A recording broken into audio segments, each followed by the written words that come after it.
Hey everybody, Scoots here, and if you've been listening to Sleep With Me for longer than a year, you probably know me pretty well. You probably develop preferences about the show, favorites, maybe you build your own playlist in your podcast app, maybe you've kind of, I'm a part of your life. I'm a part of your routine, and I'm hoping if you've been listening over a year, this is the time you're listening to me and hearing me right now, and you're not changing your mind about supporting the show, but realizing, hey, I haven't listened. Holy cow, how have I not supported this podcast? How have I not at least tested out Sleep With Me Plus? Because it's built with long-term listeners in mind. If you've never supported the show or you stopped and you're thinking about coming back, maybe like Timothy said, Scoots, I'm a full-time caregiver and, person I care for, and I discovered the podcast, and we love listening to the ad-free content. Or John that said, I see and feel how much you love doing this podcast as your vocation. I'm going to help do my part to keep that a reality. So can you take part in this too? Now, if you decided you're not going to support the show or you're not in a position, you could still root with me. This is like the closest thing to Sleep With Me sports. We're rooting that there is someone listening. Maybe it's you. Maybe can you feel all those other listeners rooting for you? Or are you doing the rooting and saying, yeah, I've been listening 4 years. I've been listening 2 years. It is time for me to support the show. Well, we're rooting for you. And I hope you're hearing me. I hope you're listening. And if you're not the person I'm talking to, I hope you're rooting with me that person is hearing me. Because we really could use your support. And you could do that at sleepwithmepodcast.com/plus. And here's the thing. There's a 7-day trial, so you could cancel after 6 days if it doesn't meet your expectations. But if you've been listening over a year, I need you to either root for that person, or maybe you are that person that's going to support the show right now at sleepwithmepodcast.com/plus. Thanks. Hey everybody, this is Scoots with a little update. We're running these Willy Wonka recap episodes in lieu of some newer TV show recap episodes, and that's just in solidarity with the strike. It's a really old movie, and we have a whole season of one TV show recorded, TV recap cooking show recorded, but it's on a platform, and right now I want to show solidarity with the performers and the writers who are on strike. So I'm not going to put those episodes out until the strike ends. And we also have a couple Patreon, a movie that's on a platform exclusively. So this older movie will come out in 2 forms. And then after that, I have plans for some stuff. So don't worry, there'll be recap-esque episodes coming out. And, there'll also be a link in our show notes where you could show your solidarity or, take action to support the SAG and WGA and to show solidarity with other workers out there. So just a little FYI, episodes are still going to come out, and we'll still have recap style episodes. It'll just be a little bit different for the time being. So yeah, that's a little update from Scoots. Friends beyond binary, ladies and gentlemen, boys and girls. It's time for the podcaster that I thought I could think of something witty or silly to say. Well, I haven't talked about, I don't know when the last time I talked about this is, and I don't know if this is becoming a generational thing. I know they're still for sale, but has anyone ever listening, this is a podcast who's felt spree fever before, because now when I'm recording this, it's, there's the term spring fever. And this episode's about Willy Wonka. I don't think this is a Wonka product, but there's just Sweet Tarts and Spree are 2 types of candy, right? And I don't know if you've ever had those candies before. Not that that's important or appropriate, but don't have them at bedtime, obviously. It's say which one, maybe we'll have more Spree and Sweet Tart related tangents later. And I'll even explain what spree fever is. But if you're already nodding your head, you know what it is. When you know, you know. If you don't, you probably don't want to know. But I'll explain it in a meandering way soon. And Sleep With Me is the same thing. It's like, what did I get? You may be new. I'm glad you're here. This is a podcast to keep you company in the deep, dark night because you deserve a good night's sleep. And you deserve a friend in the deep, dark night, on call, on demand. And that really there's nothing, no demands made of you for listening or paying attention to me. I'm here to take your mind off stuff while you fall asleep so you could get the rest you need and you deserve, because that's important to me and to a lot of other people listening, because we've been there. And we know if you get the rest you need, your life's going to be more manageable. You could be out there living. You could be out there flourishing. And that's what this show's really about, being your boyfriend, your friend in the deep, dark night. So what we got coming up here, I'll be going off topic multiple times, but structurally, support so the show can be free and come out twice a week. Then, separate from the sport, long meandering intro meant to ease you into bedtime. If you're new, kind of introduce you to the podcast. Then we'll talk about what I can remember about the movie, the film from that came out in the 70s, Willy Wonka, or Willy Wonka and the Chocolate Factory. I actually never looked up what the title was. Different than the Tim Burton, John August film, Charlie and the Chocolate Factory, or the book. I don't know if it's a novel or book. Just specifically what I remember leading up to mostly the start of the movie. And then, all to ease you into bedtime and keep you company. So glad you're here. And I really hope I can help. Thanks for coming by. And these sponsors are how I'm able to do it for you for free twice a week. Hey, everybody, it's Scoots here, and I know you might be getting ready. You're getting in bed, you're getting comfortable. If you fall asleep fast, it's critical you listen. If you fall asleep fast, this show's kind of designed to put people to sleep over a 20 or 30-minute period, but that's great. You're an exception to the rule. You fall asleep fast. That is awesome. But we need people who fall asleep fast to support the show. There's just no other way for us to pay the bills. And I don't know if you're the one I'm trying to get through to that's listening to me, that's hearing me right now for the first time, you're making that connection. Holy cow, I fall asleep in 5 minutes. I never thought about what it takes to make this show. I never thought about that it needs my support. Or maybe you're one of the people rooting for that person. Man, I hope that person's out there that's going to support the show because it makes my life better. I just can't support the show. But I know there's someone out there who is. Like Tiffany Y, who said, just because you could get something for free doesn't mean you should. I know if I have trouble sleeping, I just have to listen. I'll be out in no time. That's definitely worth a few dollars a month. I'm pretty sure if you try it out and you fall asleep fast, you're going to have a great experience. And you could do that at sleepwithmepodcast.com/plus. But like I said, if you're not in a place to support the show right now, you've decided you're not going to support the show, then root with me. Is that fall asleep fast listener listening and hearing me right now? We just happen to catch you and we're rooting for you. Root for them together because we need your support. Are you hearing us cheer for you and you say, wait, no, that is me. That is me. Just like Tiffany. I had no idea. Of course I want to support the show. It's changed my life so much for the better. So if you're that person, you'll be the hero, the heroine, the champion we're looking for, that we're rooting for, because you're not alone. We're all rooting for one another together here in the deep, dark night. Thanks.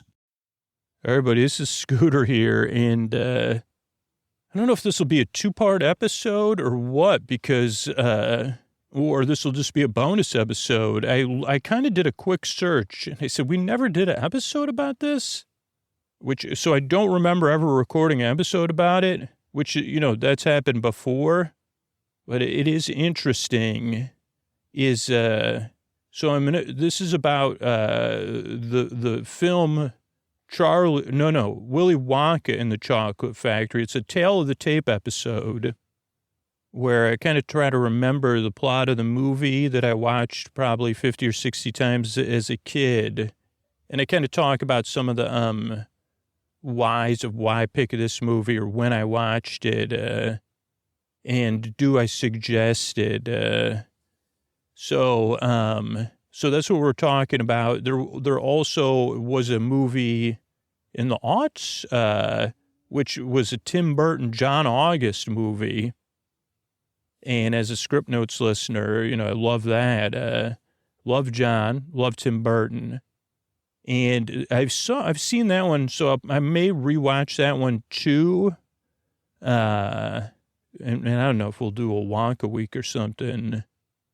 Maybe we will, because then there's a company unrelated to the films, I think. I don't know, that makes candy.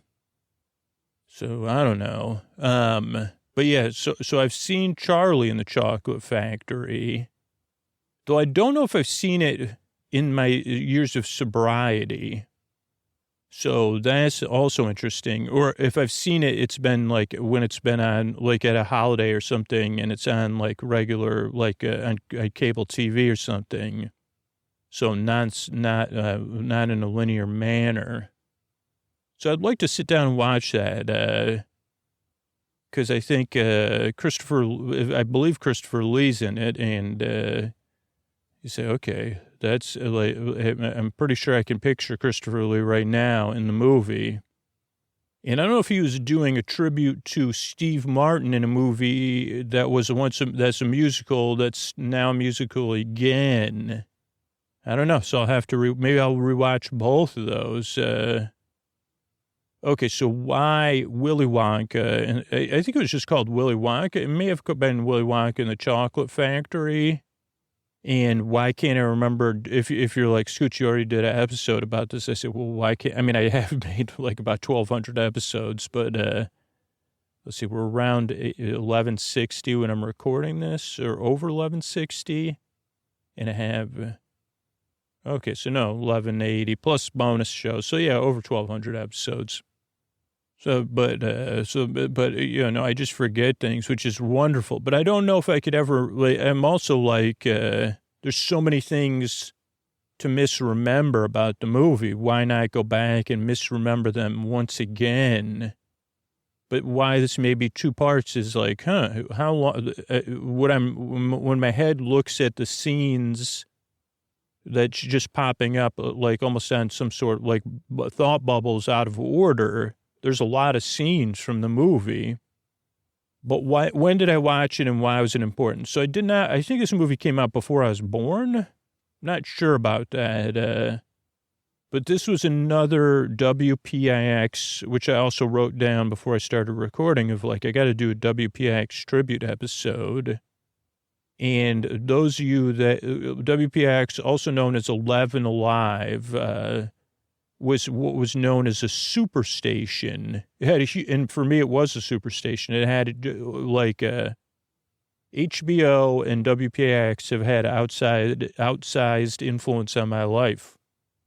And this could like not an, that's like for one thing, for the first time in this podcast, that's not an understate. You can't understate the influence those two things have had in my life.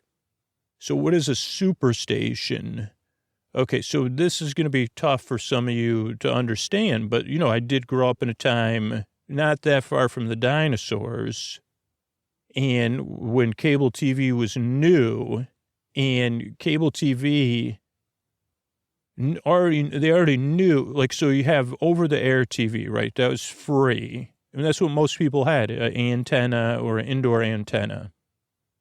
And I think that's making more and more of a comeback. I heard they're working on a third standard for over-the-air digital television. And if you haven't tried it, I mean, I haven't tried it, but I don't have a 4K TV. I just have a HD TV. Should I go on a tangent about my TV? Why not? Because it's so huge, my TV that I currently have. So it's a HD TV, not a 4K TV or Ultra HD or 8K. I think, are we at 8K yet? I'm not sure about that, but this TV is also a big part of my life, and I know it won't last forever, so it's more of the memory of the TV. Because, like, I talk a little bit about sobriety and getting sober, not that that's that important for this episode, but that TV, I have to look back at when I bought it, but when, like, if you struggle with that kind of stuff, usually your money is going to that kind of stuff.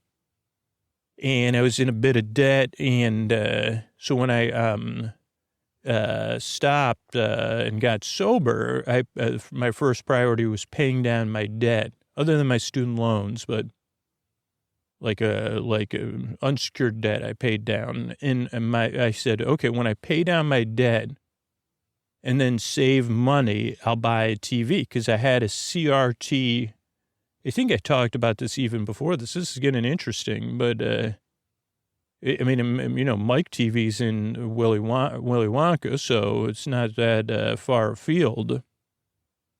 But so before the TV I have now, I had bought on Craigslist used a CRT 4, I think it was a 4.3. It definitely wasn't letterboxed. Maybe it was like a little bit rectangular, but it was a CRT, like meaning a gigantic glassing. It weighed so much, and it was not as big as even small TVs today, but it was bigger. But it was a HD CRT Sony television that I probably bought for like $50 on Craigslist. And it was pretty good. It just was really heavy and whatever. I mean, it was what I could afford at the time. And what a deal. I wonder how much I did pay for it. I bet you $50. And then, so eventually I saved money and I bought this TV. It's a plasma TV, which they don't really make anymore. And I'm still very happy with it, other than the fact that I know newer TVs or like whatever, the current TV technology. So the only downside of the plasma TV is, well, the main downside is that like I do have the TV in a room with a lot of sunlight. So trying to watch stuff that's dark when the sun's out doesn't work too well. But picture's great once the light's out. But my point was about that before that tangent was, apparently if you get a TV, if your TV has your screen is TV, like, but your screen or your television may or may not have a tuner that you could connect to a digital antenna. But if you do, like, you don't have access to a ton of channels, but the channels you do have access to are in full, I believe they're in full HD, uncompressed. And with this new standard, they would be in like 4K or 8K. So that's just something to think about. Okay, but back to what's the big deal about WPIX?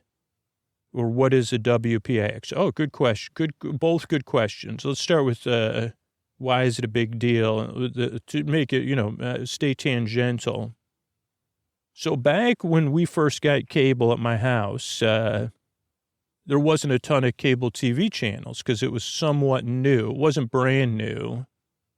And someone who was fairly brilliant, I have to say, I don't know, they came up with the idea of these super stations, which was basically taking a big television market station that was independent of, so this was pre-UPN, which is not going to have any meaning for most people anyway, pre-Fox over-the-air television.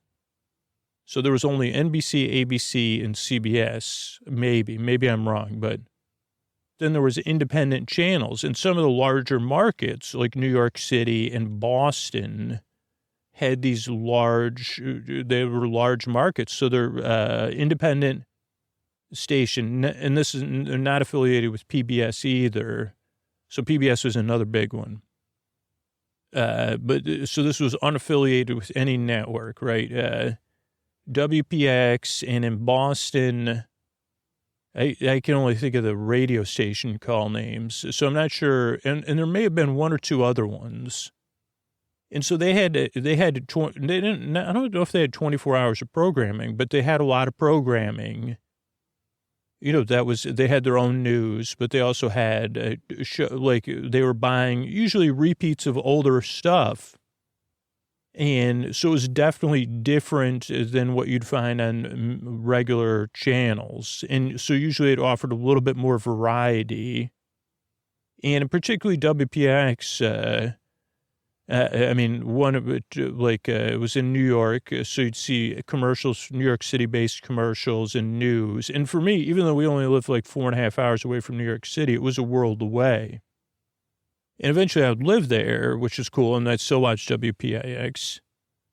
Because when the first 3 years in New York, I don't think we had cable either. So, okay, where was I?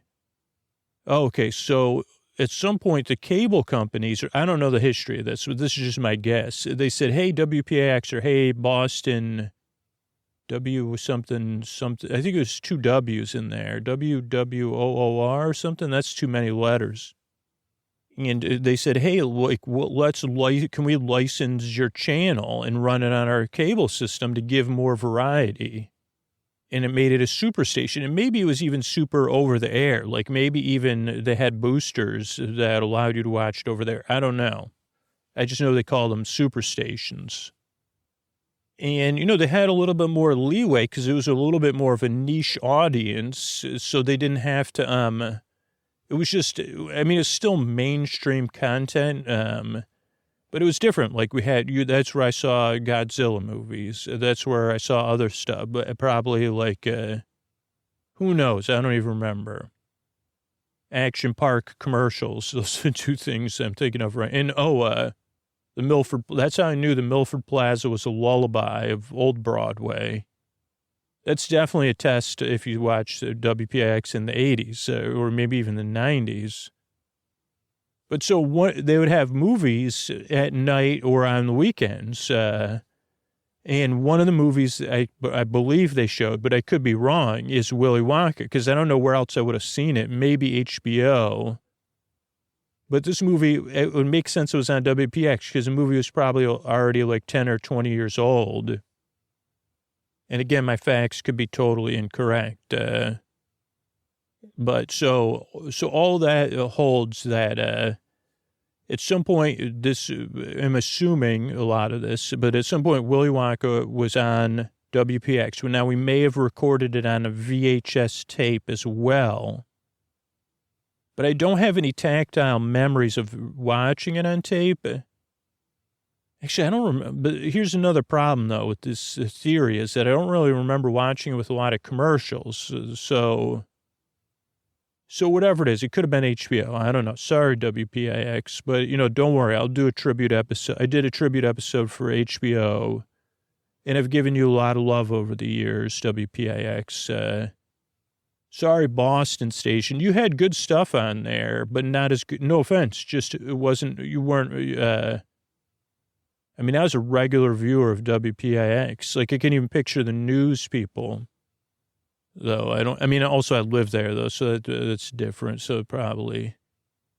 Okay. So, but at some point during my childhood, I watched this Willy Wonka movie a bunch of times. And so did, not everybody had watched it, because I know John August wrote the screenplay for Charlie and the Chocolate Factory. And I think to this day, John hasn't seen the movie. So, which makes sense. John was a great choice to write that screenplay or script or whatever you call it. So Willy Wonka and the Chocolate Factory. Now, so Willy Wonka and the Chocolate Factory, I discovered, and we watched it a bunch of times. And why did we watch it a bunch of times? Is very different than anything I'd seen before, other than another movie, which we watched a lot, but I didn't watch, probably even was more formative because I barely remember anything. But it did have elements of the musical and film Oliver, which is a Dickens tale, but it was a somewhat popular movie, probably on WPIX or HBO. And I don't really remember too much about it. So, but I just remember feeling the alignment. But that, I don't know, it was set in a way that felt like, even though it was like 10 or 20 years earlier, that it was like you weren't sure whether this was like the world that even before the Chocolate Factory part, Charlie Bucket, I believe is his name, but I'm not positive about that, lives in a world where you're like, is this Europe? Is this Pittsburgh? Probably not Pittsburgh because they had English accents, I think. I don't know. There's just something about it that felt like European, I guess, like I'll just say it. That's like in a cool way. Not that there was not a cool way. It just felt so removed, like I was able to suspend my disbelief, but also bask in the differences and the similarities. That this was like, I don't know. I don't think I'd had that experience before. Like stuff was either real, 100% suspension of disbelief. Even Oliver, it's like, oh, okay, this is just or Annie, similar film. it was like, I was just suspending my disbelief and going along with it. With Willy Wonka, I don't know. I was like, this is an interesting world to be in because it's like unfamiliar, thematically familiar. It's slightly unreal. And then the extra European kind of 70s, late 60s vibe of it, it definitely had a vibe. Where Annie or Oliver, I don't know why I'm acting like those are contemporary films, but for when I was watching them, like they were good and they were entertaining, but they didn't have that vibe, like, or I don't know, like, I don't know, like they just felt, it was like stylistically removed from anything I was familiar with.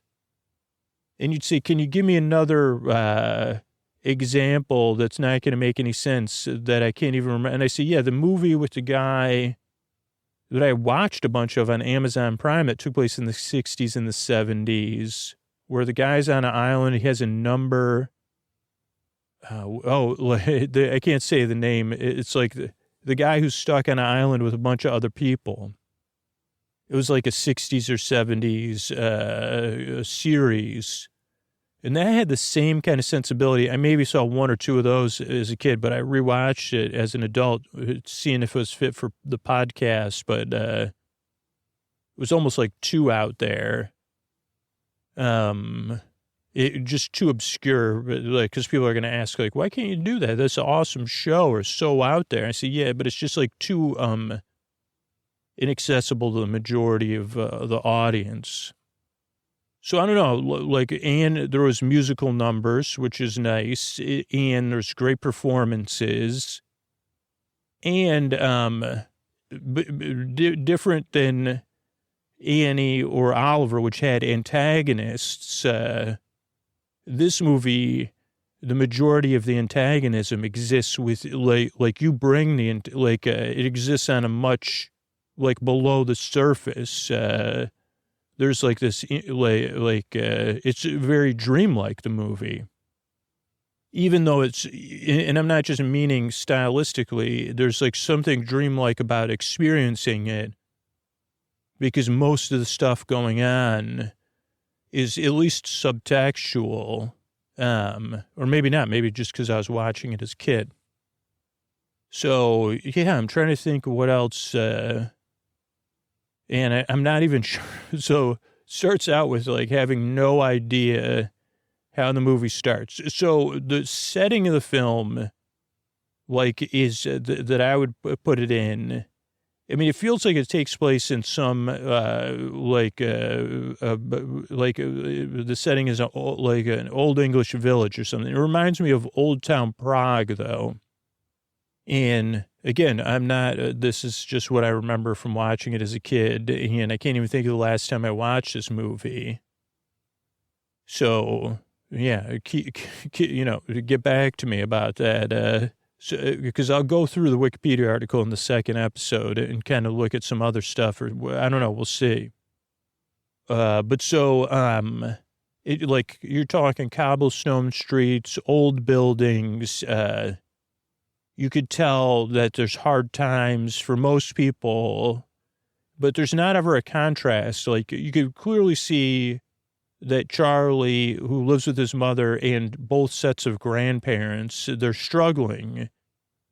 And, wow, so that makes me think I have done an episode about this before, because I can think about being in that room, their home.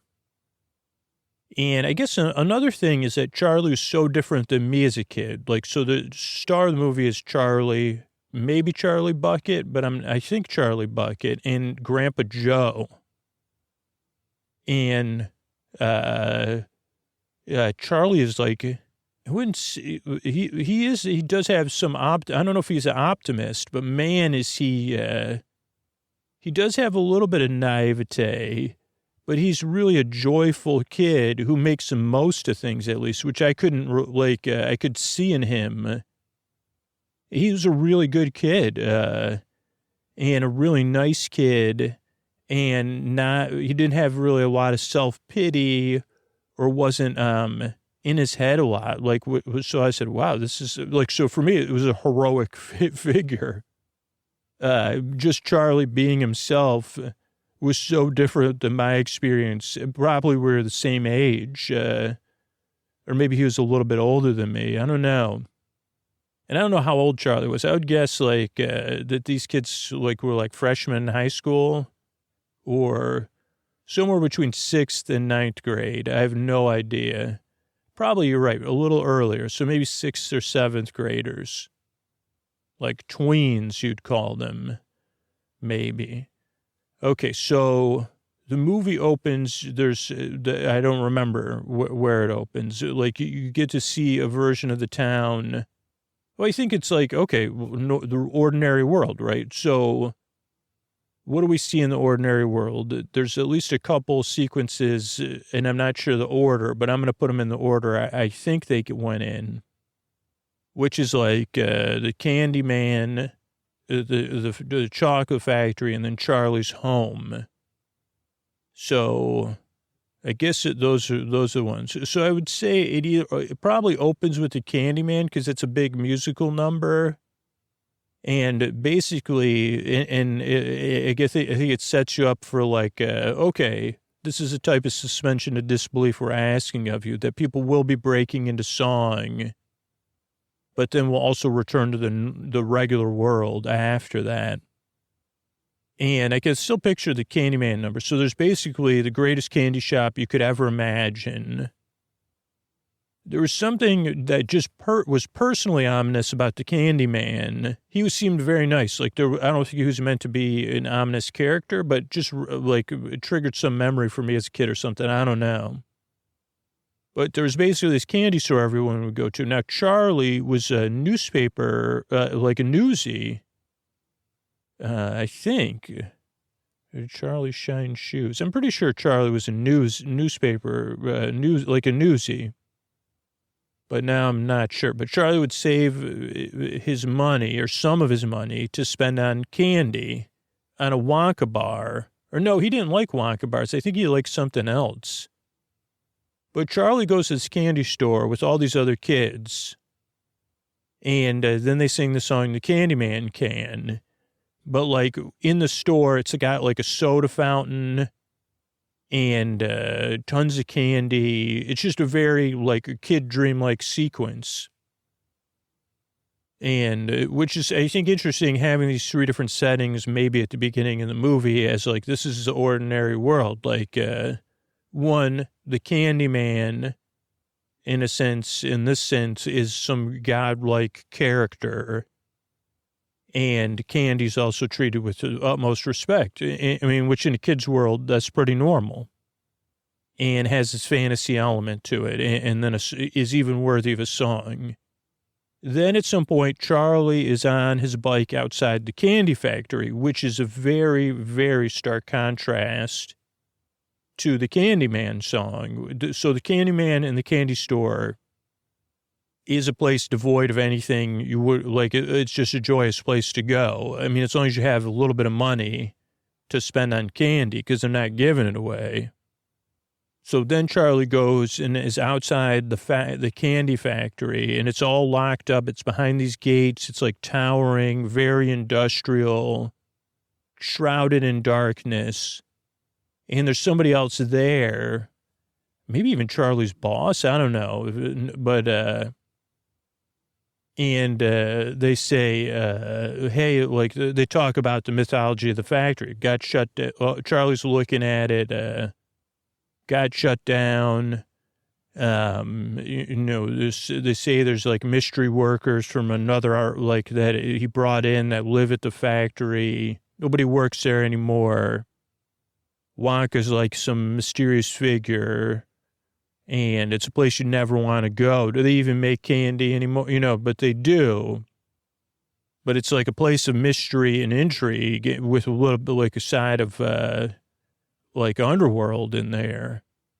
And Charlie says, oh boy. But Charlie's clearly also, Charlie loves candy and he loves intrigue because he'll make the most of it. Then we get a dose of Charlie's home life, which is full of love and full of adults, not full of other kids. And also, like I think it is like that Wonka and Grandpa Joe, it's like, who's going to be your father figure kind of thing, which is a pretty thematically, a current that comes up thematically a lot in movies, especially animated movies. It could be, who's going to be your parent instead. But in Charlie's case, it is. So Charlie's mom... so we go to Charlie's home. Charlie's mom is running a laundry business from home, I believe, but maybe not. Maybe he goes to visit his mom at work. I can't remember. But Charlie lives at a home, like a one-room home, but it maybe has a laundry business built in, not a laundry, like a washing facility. And Charlie lives with his mom and both sets of his grandparents in a one-room thing. And all of his grandparents are bedbound. And Charlie loves them all very much, and they love Charlie. So he comes home, and he kisses all of them, and he helps his mom, like maybe they're making cabbage soup or something. And they talk about it, and, also Charlie's birthday is looming. And I think at some point his mom sings a beautiful song. But so you get this forlorn sense, at least I did, of like, here's this wonderful boy, and he's in this tough, like, he's making the most of things. But, he's sharing a bedroom with his grandparents. I think all four, now that I'm picturing it, I think all four grandparents, at first I was picturing different beds. I was picturing actually 4 different beds, but now I'm thinking all 4 of them are in one bed for an added visual component. But I'm not positive about that. But yeah, so these sequences I get out of whack. And so then they do a lot of exposition through television news, which also adds it's just part of this, like, this air of feel, like, I don't know how else to explain it, but I don't know, artifice, is it art and artifice, whatever it is, or stylistically. So it's like this, and it is like a dry English humor. So the news starts to, introduce this first thing, which is like this big contest, big news, this chocolate factory that's been closed to the world for however long and kind of, covered in rumor and intrigue, is going to be open to a certain number of children. How many children? Charlie, Mike, Augustus, Veruca, and Violet. 5 kids? Was there a six or? I think that's it. So there's going to be 5 or 6 golden tickets given away in Wonka bars around the world. Now, this is the most popular company in the world, a global enterprise. And those 5 holders of the golden ticket will get to go to the factory and get a personal tour from Wonka. And maybe they even introduce the idea that one of them will take over, but I'm not exactly sure. I don't think so. Maybe they get a lifetime supply, but it was like, this was the biggest news of the day there, like international news. And I think they even switched between you're watching the news with the grandparents and Charlie to then, you were immersed in the news and you see it globally. But then it also slowly sets up the characters we'll meet later in the show. And also sets up a couple other elements. And also sets up this tension for Charlie, which is like, 1, it's his birthday, and this is his ordinary world. 2, there's only like a 1 in a million chance of you winning, so why get up your hope? But maybe I could win. And, look at all these other kids. Because there is like a class thing in there. as we start to reveal to other kids that find bars. So again, at some point his mom sings a song. And then at some point, like, Charlie goes back to, like, work and school. And then we slowly see the sequence playing out of, like, other kids discovering the chocolate bars. And it's somewhat comedic. So we meet, I don't know what the order is, but I'll just go in the order. So there's Augustus, and we meet their parents, too. So there's Augustus Gloop, and he's definitely like, and maybe they even symbolize like some sort of things, but he's definitely, it seems, wealthy, lives in Germany, I think, with his mom and maybe his other parents. And he seems to have plenty of resources, and he doesn't even think, I don't think he even thinks it's a big deal, like that he won, like, so he's just like, whatever. And his mom is very excited, though. So we meet Augustus Gloop. Then we meet Violet Beauregard. And Violet Beauregard's dad, it runs a used car lot. And Violet is big into the Guinness Book of World Records. And Violet has like has a pretty grounded sense of confidence, but is mostly interested in, this is great, but I'm also trying to break the Guinness Book of World Records for chewing gum. And so Violet's main thing is that she's been chewing this one piece of gum for 10 years. I don't even know. And then we get the sense that her dad is like really interested in promoting his car lot. And they seem to be American. And I don't know. And so the dad's like promoting the car a lot, but also I guess he's a little disregarding to Violet. I was trying to think of like, but yeah, because he's like, okay, great, Violet, come on down, but a little bit more humor. Okay, who else we got? I thought we said 5. Is there 5? Okay, so then each time someone's revealed, okay. Oh, yeah, there's a couple other elements. So each time someone's revealed, there's also like another character kind of in the background who is like whispering to the kids. And at some point, this character gets there's like, maybe it was like when Charlie was at the factory, but this is like slowly alluded to. That there's another giant chocolatier who's in competition with Willy Wonka, and that this person is like them or their representative. So they're always whispering to the kids. And I don't know, even the expose or the exposition at some point makes it clear that they're trying to buy the golden ticket so they can be a spy. Or they could spy on the chocolate factory. Okay, so we meet, so that's another thing. Then there's, so I guess there's only 5 tickets, right? So definitely we see it also through Charlie's eyes, that each ticket, his chances get less. And so we see kind of Charlie, but also see the contrast between the lifestyle of the other kids and Charlie's. So it's just like, man, like they have all these things. I mean, this isn't what Charlie's saying. This is really, you're just able to fill it in for yourself, or a projection scooter. I mean, Charlie has an internal life that I wish I had, but so that's project, but so it's just, oh man. And so we got 2 winners. Next up was a character called Mike TV. So we meet Mike and his mom. And Mike is a kid who's obsessed with Westerns on television. And he's dressed up in Western gear.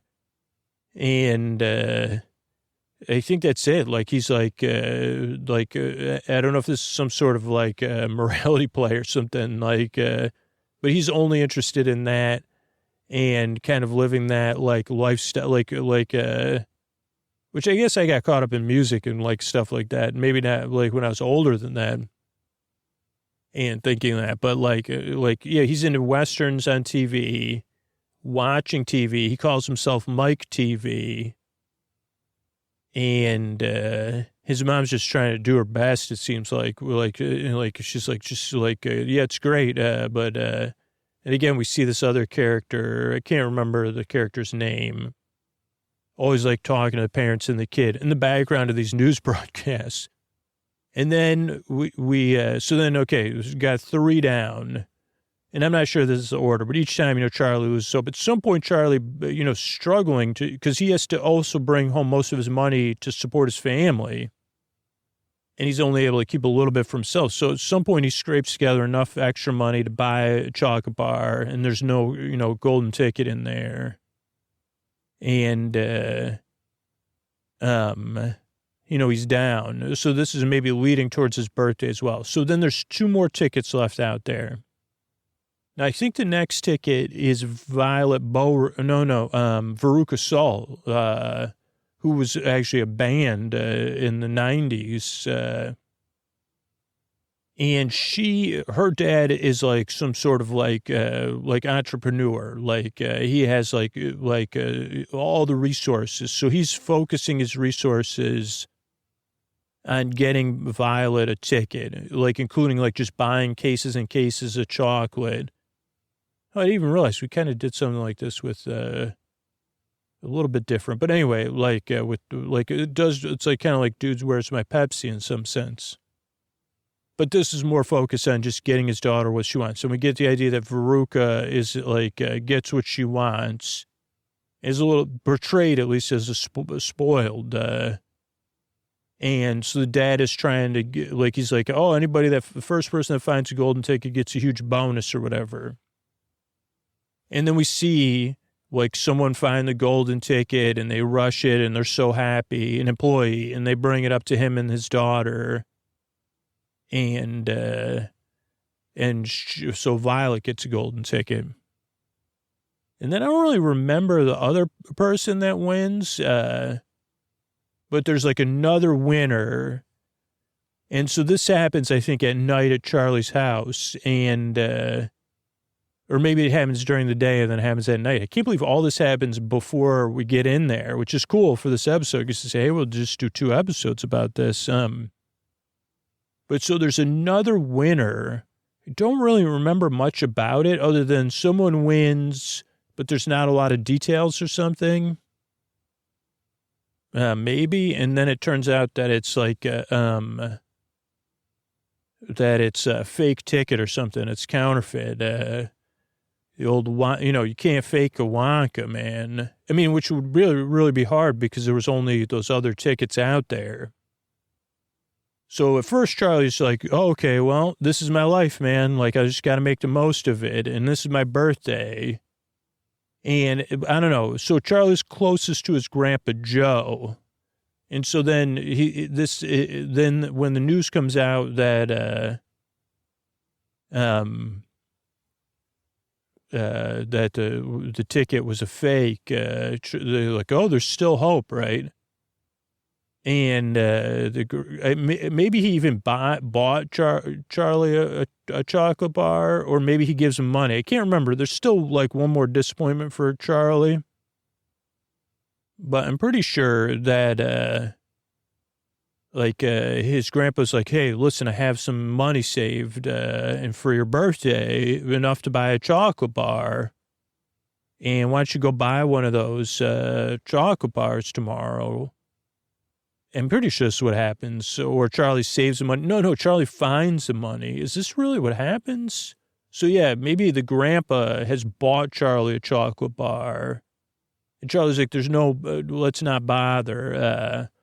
Yeah, so it really sets up, in some sense, from my childhood memories of it, it sets up a lot of tension. Obviously, it's still talking about it. So, but Charlie opens the bar, no ticket, no hope. Oh, bummer.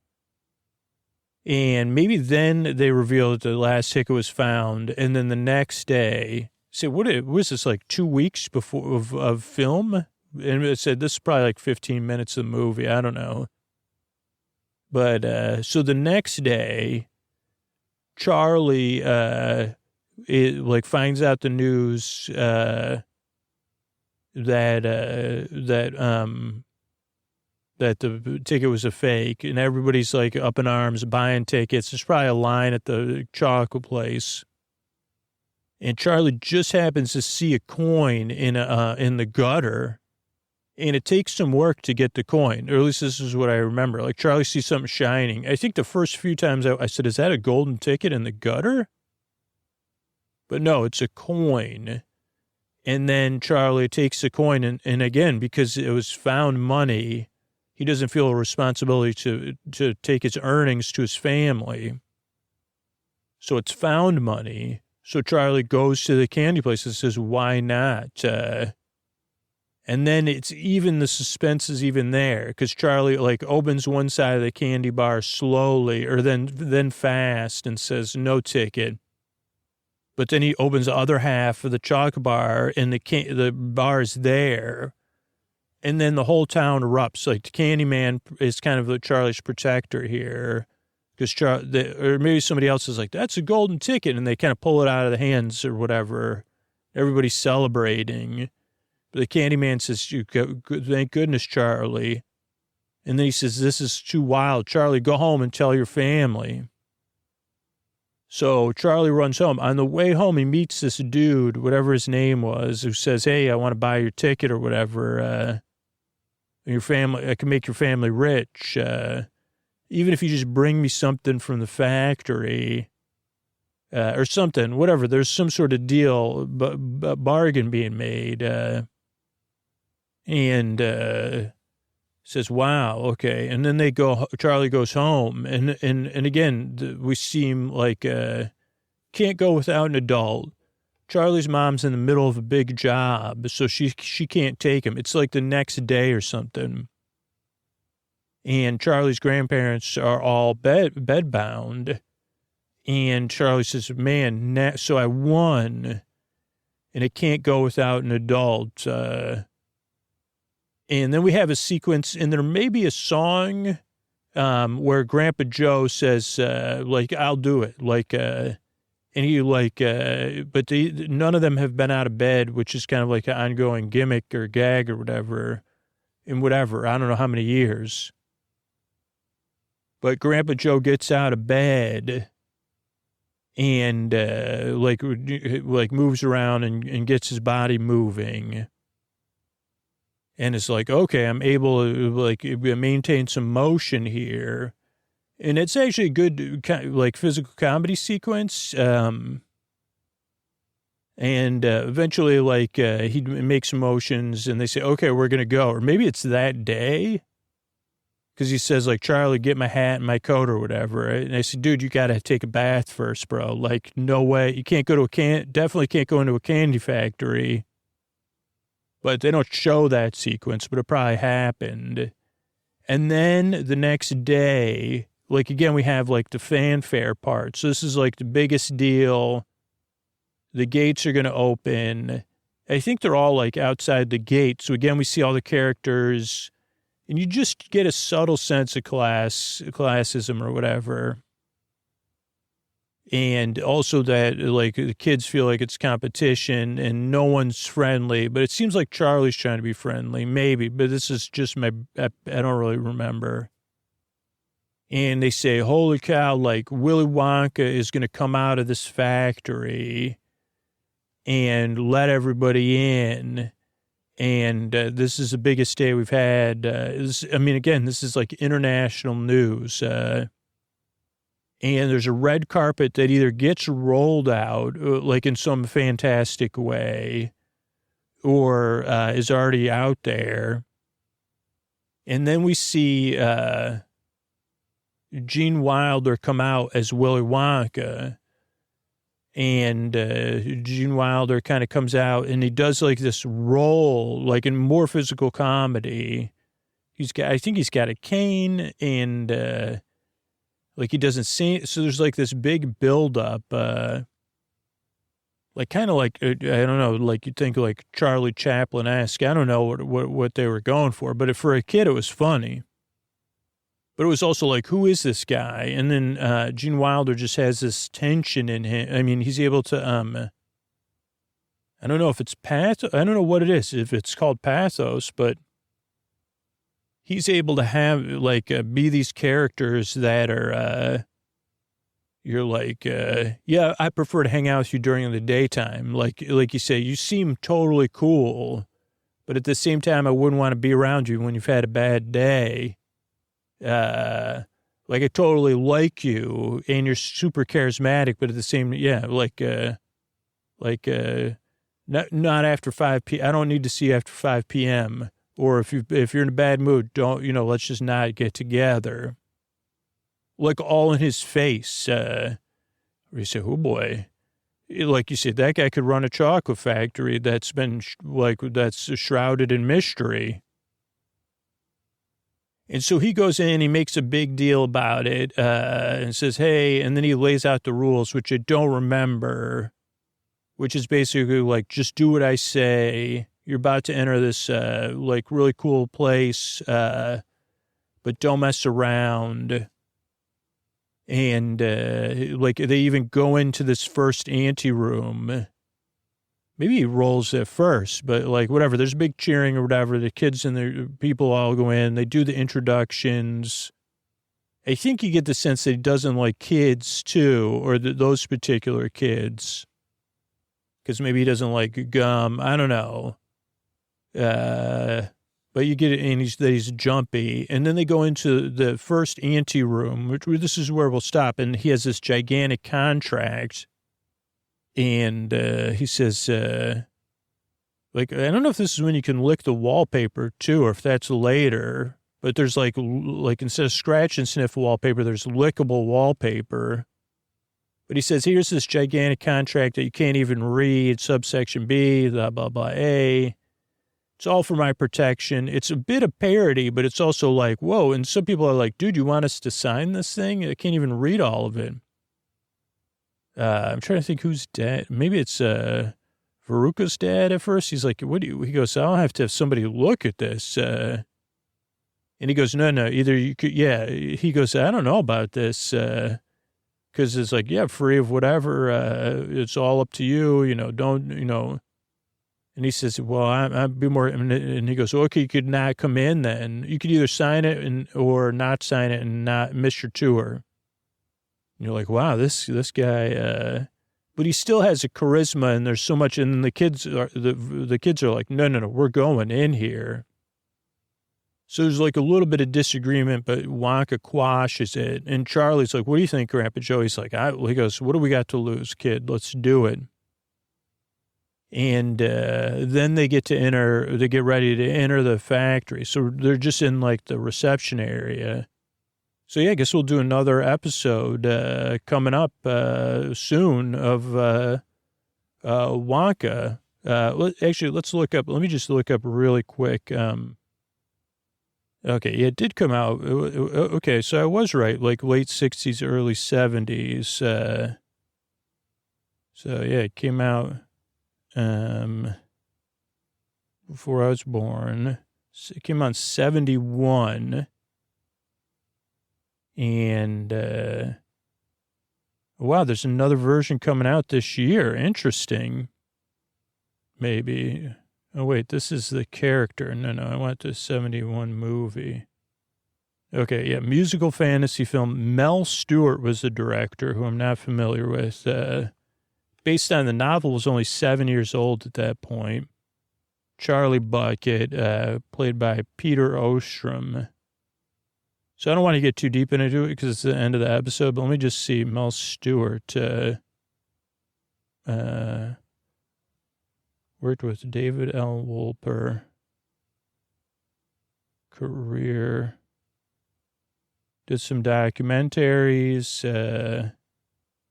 Yeah, a bunch of other movies. Oh, did the TV series Ripley's Believe It or Not. So, yeah, and then Peter Ostrom. A veterinarian, American veterinarian and former actor. Cool. That's cool. Age 65. That's really cool. So an American, eh? Let's just see if it says where the setting is. It was filmed in Munich, and David Seltzer did an uncredited rewrite, and it was budgeted $3 million, positive reviews, earned $4 million at the box office, got an Academy Award for nomination for Best Original Score. Wilder was nominated a Golden Globe for Best Actor. And Sammy Davis Jr. recorded the Candyman. That became a popular hit. And it remained in obscurity. Yeah, here you go. Until the 80s when it was got a following on repeated television airings. Yeah, there you go. And home video sales. So, yeah. All right. Well, that's a little bit about it. And we'll get back into it soon. Good night, everybody. All right, I want to thank some people that reviewed the show recently on Apple Podcasts. Okay. Thumbs up, thumbs up, thumbs up. Peace. Sunglasses, yawning, sleeping, yawning, sleeping, yawning. Sleeping, yawning, sleeping, stars in their eyes. If anyone's reading these reviews, shouldn't be because this podcast is so good you should already be listening. And that's from Australia. Love it. Been listening to podcasts on and off for years. When I was working midnights, I had to sleep during the day. Unsure how I even found it, but I'm glad I did. Because I had a job, I had to be there 5 a.m. Helped me so much. Just a little twinkle introduction is soothing at this point. Perfection. Been listening to this podcast for a year now. All I can say is it helps me fall asleep. That's from Tink. LWL says it does not like the podcast. It didn't help them sleep. GM says, love the podcast. Never lets me down. Even on the nights when it feels like I'll never fall asleep. It's comforting, helpful, and amazing. And Trav says, been a free listener for a while, but then I subscribed, got rid of the ads, and it's even better. Never subscribed to a podcast before this one, but I'm using a counting sheet by the time the intro's over. So thanks, everybody, for reviewing the show. Sleep With Me exists as a free podcast because people that support the show directly on Patreon or support our sponsors or subscribe on Apple Podcasts. And we were able to grow the show by people just spreading the word. So if you want a free way to help the show, just let somebody know about podcasting in general or Sleep With Me. And if you do, like, tag me or let me know, sleepwithmepodcast.com/sponsor so I can say thank you. Like, just instead of a sponsor, say, hey, spread the word. If you tag, like, if you put the link to where you shared it, great. If not, just tell me how you did it. I appreciate it. Thanks so much and good night, everybody. Oh, and here will be either Scoots or Tuck You In sponsor. That's how we're at, I think, 560 or 570 episodes in the free archives.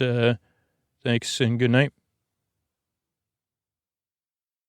Hey, everybody, this is Scoots, and this is a Tuck You In message. I don't know if you've been listening to episode after episode or you just woke up, you're drifting in and out, but this is also a reminder the show is always here for you, as it has been since 2013. But I need to talk, just you and me. We got to talk for a minute if you're listening to me and hearing me right now. And you might have heard me talking about this before, but I do want to spell this out, that Sleep With Me, all of the funding to make Sleep With Me, everything that pays all of our bills and the costs of producing the show, 99% of that comes from listeners. We don't get any funding from outside sources like or other entertainment companies or companies, companies like music streaming companies or video streaming companies. We don't have any investors. And there's no other, like, secret pipeline of support for Sleep With Me or almost every other podcast either. We get some money from sponsors that are direct response, meaning they base their sponsorship on the listeners that support them. A tiny bit from automated ads. But the majority of what keeps the show going comes from the people who get the most out of the podcast. Super listeners, ideally. And I don't know if you're a super listener. I don't know if you already made the decision you're not in a position to support the show. That's okay. Or you made the decision you're not going to support the show. That's okay, too. You could still take a part in this coming right up here. But if you didn't make one of those two decisions, we need support. Support from the people who benefit the most from the podcast, people that fall asleep fast, people that listen all night long. If we don't get more all-night listeners and people who fall asleep fast, the podcast won't be around. We also need support from people that listen 3-4 nights a week, people who have listened for a year or longer. And I'm just wondering if you're in one of those groups. The podcast has changed your life for the better, and it continues to change your life for better. And I'm trying to lay out the stakes without using kind of fear or stress, because while that is effective, right? The last round this month, I tried to use a more positive message, and we actually lost subscribers. But it's so tiring for me.